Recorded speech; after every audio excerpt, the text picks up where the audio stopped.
नमस्कार दोस्तों, मैं सोनम जैन और आप सभी देख रहे हैं सोनम जैन की कहानियाँ। यदि आप सभी को मेरे द्वारा लिखी गई ये कहानी पसंद आए तो चैनल को सब्सक्राइब कर दीजिएगा और पास में जो बेल आइकन का बटन है उसे प्रेस करना बिल्कुल ना भूलें, क्योंकि उसी से मिलेंगे आप सभी को मेरी आने वाली हर कहानी की नोटिफिकेशन। कहानी पसंद आने पर वीडियो को लाइक जरूर कीजिएगा, क्योंकि जब आप करते हैं वीडियो को लाइक तो मुझे मिलती है नई नई कहानियाँ लिखने के लिए प्रेरणा। और हाँ, कहानी को अपनों के साथ शेयर करना बिल्कुल ना भूलें। तो चलिए आज की कहानी सास शेर तो बहू सवा शेर, सास बहू की खट्टी मीठी कहानी शुरू करते हैं। प्रभा देवी आज फिर अपने बेटे अभिषेक के लिए एक लड़की देखने गई थी और हर बार की तरह उन्हें आज भी लड़की पसंद नहीं आई। तभी प्रभा देवी के पति राकेश जी कहते, आखिर क्या बुराई थी ऋतु में जो तुम्हें वही पसंद नहीं आई? प्रभा देवी, कौन ऋतु? राकेश जी, अच्छा अब तुम्हें समझ में नहीं आ रहा है मैं किस ऋतु की बात कर रहा हूँ? वही ऋतु जिससे आज हम अपने बेटे अभिषेक के लिए देखने गए थे। परी लिखिए, सुंदर है, आखिर कमी क्या थी उसमें? प्रभा देवी, मुझे अपने बेटे के लिए एक सुशील लड़की चाहिए और अपने इस घर के लिए एक संस्कारी बहू। करैक्टरनी नहीं कि मैं उसकी दिकरियाँ देखकर उसे इस घर की बहू बना दूँ। जो भी लड़की इस घर की बहू बनेगी उसमें संस्कार होने चाहिए। राकेश जी, आपके हिसाब से संस्कार क्या होते हैं? वह भी संस्कारी लड़की है। प्रभा देवी, संस्कारी? क्या संस्कार थे उसमें? मुंह तो उसका फटाफट चल रहा था, कोई भी सवाल पूछा उसका जवाब तो उसके पास पहले से ही था। राकेश जी, वह गूंगी नहीं थी, यदि आप उससे सवाल पूछेंगे तो वह जवाब देगी। प्रभा देवी, देना चाहिए लेकिन उतने ही जितना मैंने पूछा है। हद से ज़्यादा बोलने की उसे कोई ज़रूरत नहीं थी, और वह तो मुझे शक्ल से ही चंत और चालाक दिख रही थी। राकेश जी, जो जैसा होगा उसे हर इंसान वैसा ही दिखेगा, कहकर वहाँ से चले जाते। प्रभा देवी, आप क्या जाने अभिषेक के पापा आजकल की लड़कियां घर में आते ही दरार डालना शुरू कर देती हैं और माँ बेटे में लड़ाई कराना शुरू कर देती हैं। मैं तो अपने बेटे के लिए एक ऐसी लड़की चाहती हूँ जो सीधी सादी हो, जो मैं कहूँ वही करे, अपने मन का कुछ भी ना करे। दरअसल प्रभा देवी डर रही थी, क्योंकि आज तक उनके घर में उनकी मर्जी के खिलाफ एक पत्ता तक नहीं हिला था, और वह चाहती थी कि उनकी बहू आने के बाद भी ऐसा ही हो। उनका हुक्म इस घर में चलता रहे और हर कोई उनकी आज्ञा का पालन करता रहे। लेकिन उन्हें डर था, यदि बहू चतुर चालाक आ गई या उनसे भी तेज आ गई तो उनका तो राज खत्म हो जाएगा, जो उन्होंने 35 सालों से जमा कर रखा था। इसलिए वह चाहती थी एक ऐसी बहू जो उनकी उंगलियों पर नाचे। लेकिन परेशानी यह थी, आज के टाइम में किसी को भी इतनी सीधी सादी बहू नहीं मिलने वाली जो सास की उंगलियों पर नाचे। इसलिए आज तक प्रभा देवी ने अपने बेटे अभिषेक के लिए जितनी भी लड़कियां देखी, सभी में उन्हें कोई ना कोई खोट नजर आई और उन्होंने वहां पर रिश्ता नहीं होने दिया।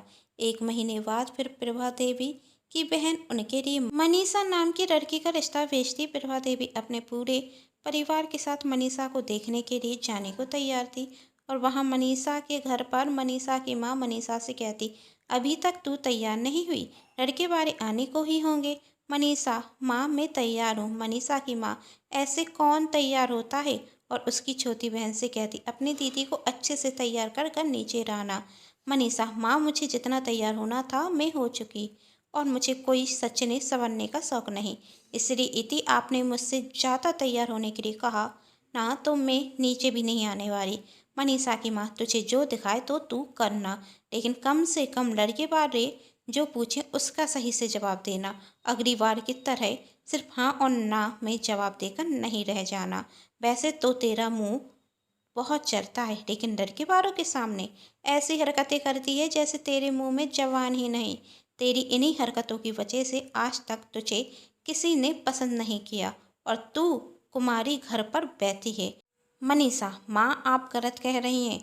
अभी तक जो लड़के मुझे देखने आए वह मुझे पसंद नहीं आए, इसलिए मैंने उन्हें पसंद नहीं किया और मैंने उनसे शादी नहीं की। तभी मनीषा की छोटी बहन कहती है, इस तरह तो आपको कभी भी कोई लड़का पसंद आने वाला भी नहीं है और आप के चक्कर में मैं कुमारी रह जाऊंगी। मनीषा, मैं उसी लड़के से शादी करूंगी जो मुझे पसंद आएगा। ऐसे ही किसी से शादी करने वाली नहीं मैं, मनीषा की छोटी बहन।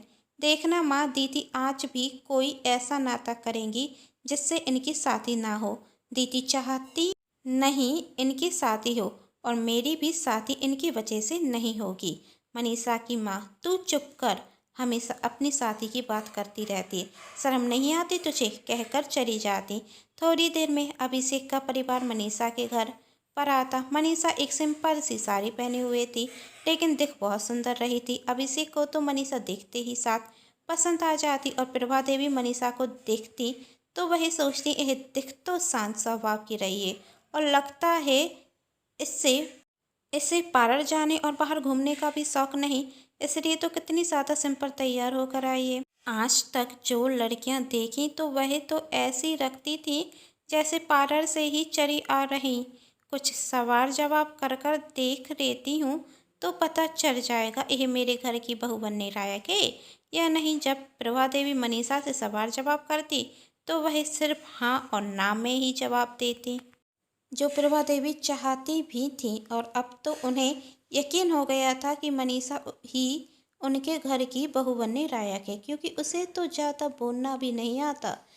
प्रभा देवी को ऐसा लग रहा था कि यही वह लड़की है जो उनकी उंगलियों पर नाचेगी, लेकिन प्रभा देवी नहीं जानती थी मनीषा उन लड़कियों में से है जो अपनी सास को उंगलियों पर नचाते। प्रभा देवी कहती है, मुझे तो आपकी बेटी बहुत पसंद है, यदि आपको भी मेरा बेटा पसंद हो तो हम आज ही रिश्ता पक्का कर देते हैं। मनीषा के पिता कहते हैं, हमें तो आपका लड़का पसंद है, लेकिन फिर भी एक बार लड़के और लड़की अकेले में मिल लेते तो अच्छा होता। प्रभा देवी कहती, मुझे कोई परेशानी नहीं, लड़का और लड़की आपस में बात कर सकते हैं। अभिषेक मनीषा एक दूसरे से मिलते। वैसे तो मनीषा शादी करना नहीं चाहती थी, लेकिन अभिषेक के साथ 2 पल की मुलाकात में ही उसका फैसला बदल गया। उसे अभिषेक पसंद आ जाता और वही भी इस शादी के लिए तैयार हो जाती है। कुछ ही दिनों में दोनों की शादी धूमधाम से होती। शादी के कुछ ही दिनों में मनीषा अपनी सास को समझ चुकी थी। वह जान चुकी थी कि उसकी सास अपने घर में अपनी हुकूमत चलाना चाहती है। यदि वो कहती कि मम्मी जी आज खाने में चावल बनाते हैं, तो वही कहती, नहीं नहीं, आज खाने में खीर बनेगी। मनीषा जो भी काम करने के लिए कहती, प्रभा देवी उसे मना कर देती, लेकिन मनीषा बहुत अच्छे से जानती थी कि उसे अपने मन का काम कैसे कराना है। एक दिन मनीषा अपनी सास से कहती, मम्मी जी आज खाने में शाही पनीर बनाते हैं। मनीषा की सास, नहीं, आज खाने में मटर पनीर बनेगी। मनीषा, मम्मी जी चाहती तो मैं भी यही हूँ, खाने में मटर पनीर बने, लेकिन अभिषेक कह रहे थे कि खाने में शाही पनीर बनाना, इसे मैंने कहा, लेकिन अब हम खाने में मटर पनीर बनाते। मनीषा की सास, नहीं नहीं, खाने में शाही पनीर बनेगी। मनीषा जानती थी यदि वह साफ साफ कहेगी कि आज खाने में शाही पनीर बनाते हैं तो उसकी सास उसकी बात को मना करेगी, इसलिए उसने बात को घुमा फिरा कर कहा था। और प्रभा देवी को लग रहा था कि उनकी हुकूमत चल रही है।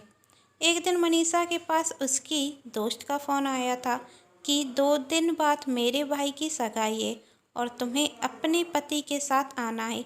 मनीषा जब यह बात अभिषेक से कहती तो अभिषेक अपनी माँ से कहता कि माँ, हम कर मनीषा की दोस्त के यहाँ उसके भाई की सगाई में जा रहे हैं। यह सुनकर प्रभा देवी को बुरा लगता कि उनसे पूछे बिना ही इन दोनों ने सगाई में जाने का फैसला कर लिया। और प्रभा देवी कहती, नहीं, तुम दोनों नहीं जा सकती, क्योंकि 1 हफ्ते बाद मैंने घर में पूजा रखी है और बहू चली गई तो तैयारियां कौन करेगा। मनीषा समझ चुकी थी कि उसकी सास उसे इतनी आसानी से तो सगाई में जाने के लिए हाँ कहेगी नहीं। अब मुझे ही कुछ करना होगा इनके मुंह से हाँ कहराने के लिए। अब देखना यह है कि मनीषा आखिर ऐसा क्या करती है कि उसकी सास उसे सगाई में जाने के लिए हाँ कहती। वहाँ प्रभा देवी बहुत खुश थी, आखिरकार उन्होंने अपनी बहू को सगाई में जाने से रोक लिया। और वह सोचती, अभी तो मनीषा रो रही होगी, जाकर देखती हूँ वह कर क्या रही है। जब प्रभा देवी मनीषा के कमरे के पास पहुँचती तो उन्हें मनीषा की किसी से फ़ोन पर बात करने की आवाज़ आती। मनीषा अपनी दोस्त से फ़ोन पर कह रही थी, हाँ, सासू माँ ने सगाई में आने से मना कर दिया, कह रही थी घर में पूछा है, लेकिन सच तो यह है कि मेरी सास चाहती ही नहीं कि मैं सगाई में आऊं। आखिर मैं सगाई में आ गई तो इतने बड़े घर को कौन देखेगा। जब से शादी कर कर आई हूँ तब से पूरे घर को मैं ही तो संभाल रही हूँ। मेरी सास कहाँ इतने बड़े घर को संभाल पाएगी, इसलिए उन्होंने पूरी जिम्मेदारी मुझ पर दे दी है। मेरी मर्जी के खिलाफ तो इस घर में पत्ता तक नहीं हिलता। बहुत अच्छी है मेरी सासू माँ कि मुझे इतनी जल्दी पूरा घर संभालने को दे दिया। तू ही देख, पूजा एक हफ्ते बाद है और वह कह रही थी बहू चली जाएगी तो पूजा की तैयारी कौन करेगा। अब सही है, यदि मैं आ गई तो सासू माँ थोड़ी ना देख पाएंगी पूरा घर, और हर काम तो मेरे मन का ही होता है। और सगाई में आने का मन मेरा भी नहीं था। अब मेरी सास बूढ़ी हो चुकी है, अब उससे घर के काम कहाँ होने वाले। अब मैं आ जाऊंगी तो वह तो खाना भी नहीं बना पाएगी। आखिर उस दिन से वह रसोई में गई कहाँ। उन्हें अब ऐसा लगता होगा कि यदि उनसे खाना बनाने में गलती हो गई तो उन पर सब हंसेंगे। इसलिए तो वह चाहती नहीं कि मैं सगाई में आऊं। यह सुनकर तो प्रभा देवी का दिमाग घूम जाता। वह सोच रही थी कि बहू दुखी होकर रो रही होगी, लेकिन यहाँ पर तो उनकी हर चार उल्टी पड़ जाती। प्रभा देवी सोचती, मैंने यह क्या कर दिया। मुझे इसे सगाई में जाने से नहीं रोकना चाहिए था, वरना सब कहेंगे कि प्रभा देवी अपनी बहू के बिना एक काम नहीं कर सकती और सबको ऐसा रखेगा कि इस घर में मेरी नहीं मेरी बहू की चलती है। तभी प्रभा देवी अपनी बहू से कहती, तुम्हें अपने सहेली के भाई की सगाई में जाना है ना, तो तुम जाने की तैयारी करो। मनीषा, मम्मी जी मैं कैसे जा सकती हूँ, घर में एक हफ्ते में पूछा है और फिर उस सब की तैयारियाँ कौन करेगा। मैं चली गई तो सारी तैयारियाँ कैसे होंगी, और घर के इतने सारे काम आप अकेले कैसे देख पाएंगी। मम्मी जी मैं नहीं जा सकती। प्रभा देवी, बहू आज तक भी इस घर में पूजा पाठ होती रही हैं।